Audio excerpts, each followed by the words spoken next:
अस्सलाम वालेकुम नाज़रीन का मैं सी मेवान हूँ और हाजिर हूँ एक नई वीडियो लेके आपके सामने। नाज़रीन का इलेक्शन हो गए, पीटीआई को जो सीटें ग्रांट की गई हैं, बख्शीश दी गई है, वो 90-91 यानी 90-91 तक इनको महदूद रखा गया और बाकी धांधली की नज़र करके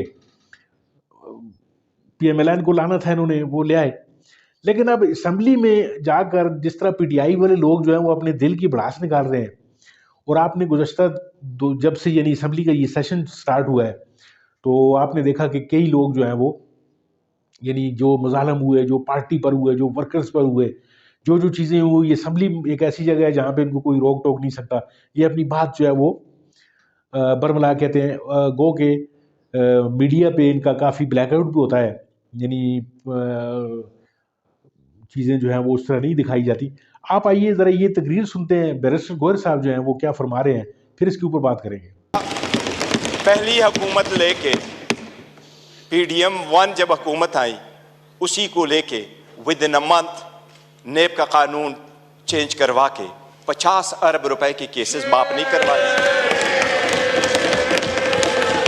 it's a ground reality, it's a ground reality deputy speaker, it's a ground reality. क्या ये कह सकते हैं कि अगर इसको इतना ही घुमंड है जमहूरियत पे, हकूक पे, तो एक लफ्ज बताए जब हमारी औरतें जेल गई हैं, एक लफ्ज उन्होंने कंडेम करके बोला है?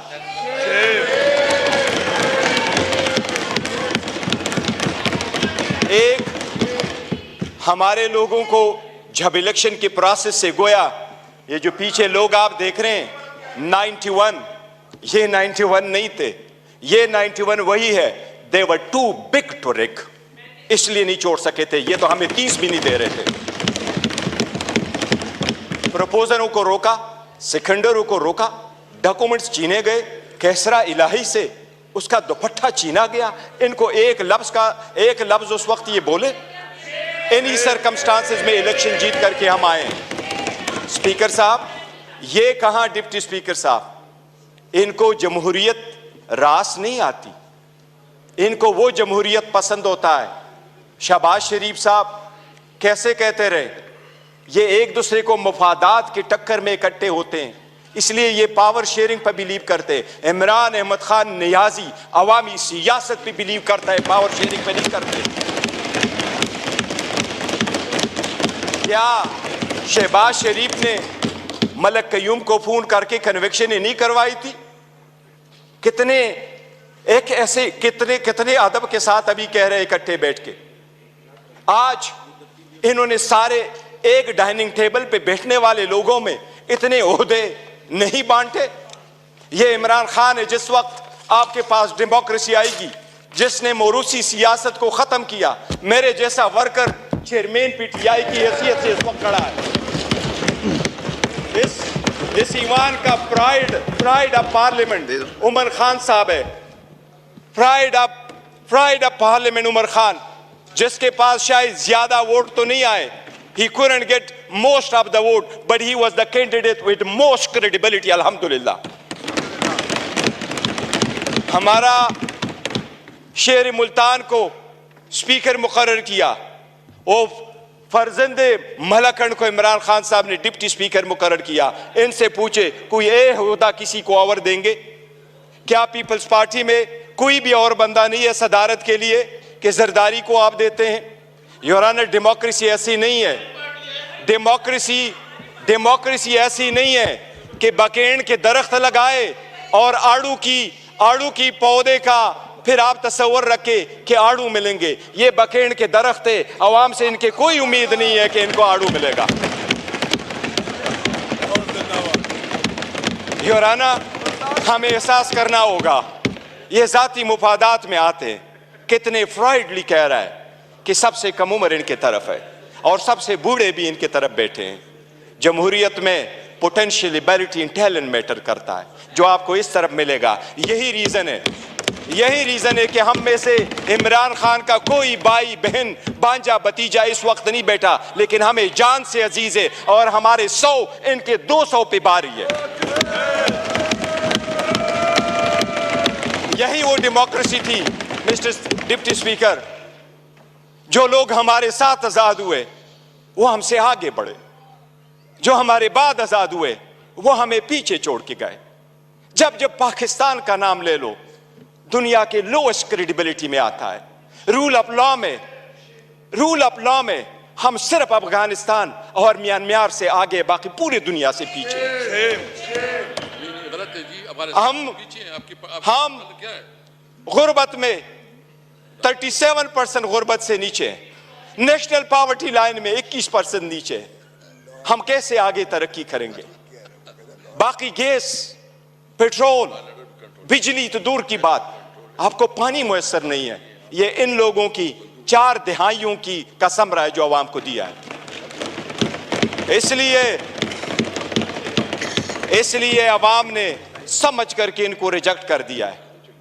MKM वाले वो साथ बैठे थे। मुझे हमेशा से 2 पार्टियां अदरवाइज पसंद हुआ करती थी।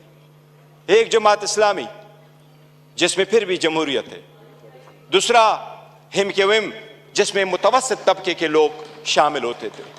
लेकिन इस मर्तबा वो भी टिकट लेने वालों के लाइन में लग गए और अपने वसूली की सौदाबाजी की। इनके 15 सीटें बैठ करके दिखाता हूं, 1 2 3 15 सीटें हमारी कराची में उन्होंने ली है, 2 सीट हैदराबाद में ली है। यही वो 15 सीटें जो उनको कहा क्या बेहतर होता अगर ये ओहदे के पीछे न जाते, असूल पे चढ़ते और ये छोड़ जाते, क्या फर्क पड़ता? इनके पास अब ये ना होता। जनाब स्पीकर, अगर आगे चलना है तो कुछ बेसिक वसूल पूरे दुनिया में होते हैं। पहला वसूल ये, आपके सामने वो साइफर का जिक्र कर रहा है। साइफर एक हकीकत है। इमरान खान साहब ने जिस वक्त ये उठाया है, वो लोग जो मुल्क को साजिश करा के हुकूमत खत्म करने में, उनका ट्रायल होना चाहिए बजाय उसकी जिसकी आपने हुकूमत खत्म किया और उसको ट्रायल पे करवाया।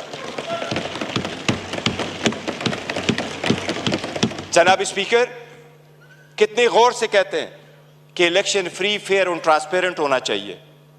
आप उस हुकूमत का हिस्सा थे डिप्टी स्पीकर। जो ही हुकूमत बनी, इनकी PDM आई, सबसे पहले इलेक्ट्रॉनिक वोटिंग मशीन इन्होंने खत्म करवाई, because they knew it public के रिजेक्टेड। ये ओहदे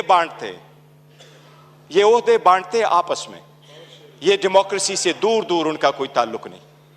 स्पीकर, डिप्टी स्पीकर, अगर हमने आगे जाना है, बढ़ना है, तो उसके मिनिमम कुछ वसूल होते हैं।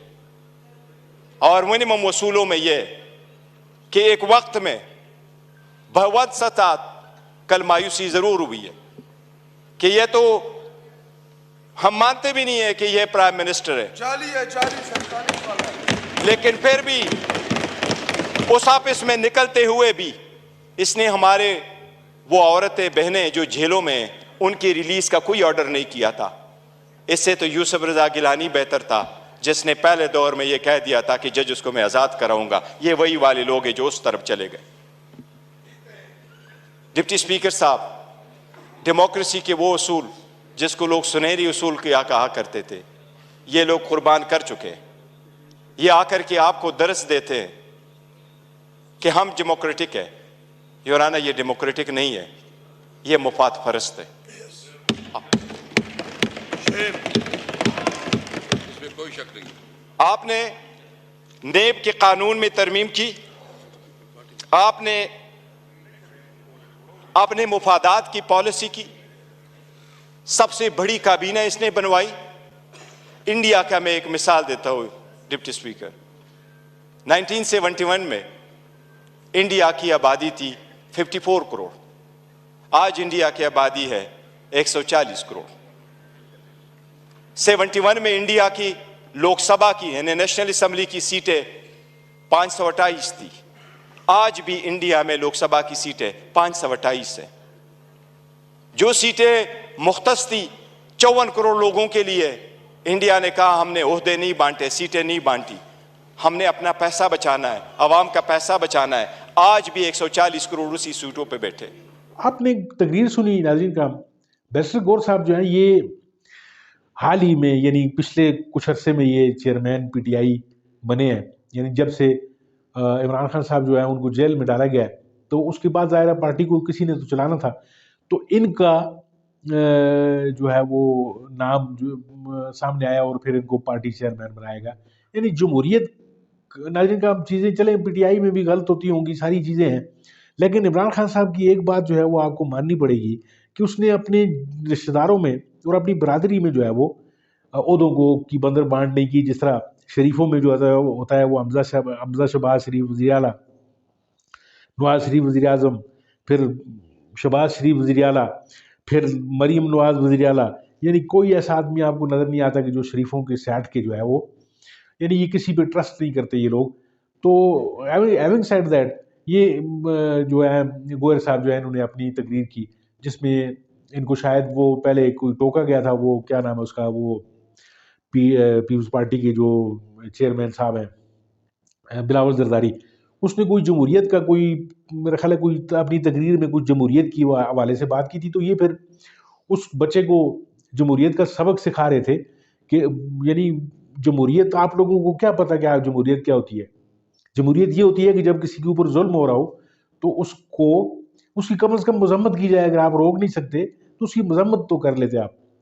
जिस तरह पीटीआई के लोगों पे जुल्म हुआ, वर्कर्स पे लाठियां बरसाई गई, गोलियां मारा गया, इवन उनको औरतों को घसीटा गया, तो उस पर किसी भी पार्टी बशमूल पीपल्स पार्टी और नवाज लीग, तो खैर वो तो है ही पिठू है जो इस्टेब्लिशमेंट के, वो पहले तो वोट दो वो इज्जत वाला काम था, अब वोट को जो है इन्होंने अपनी इज्जत दे दी है।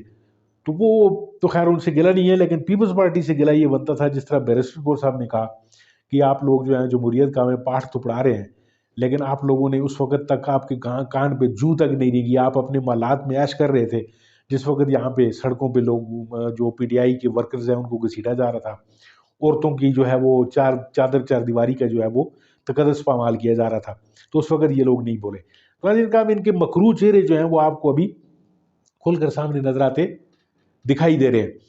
तो देखिए अब क्या होता है, हालात जो हैं वो लग तो ऐसा रहा है कि पीटीआई ने जो है वो अब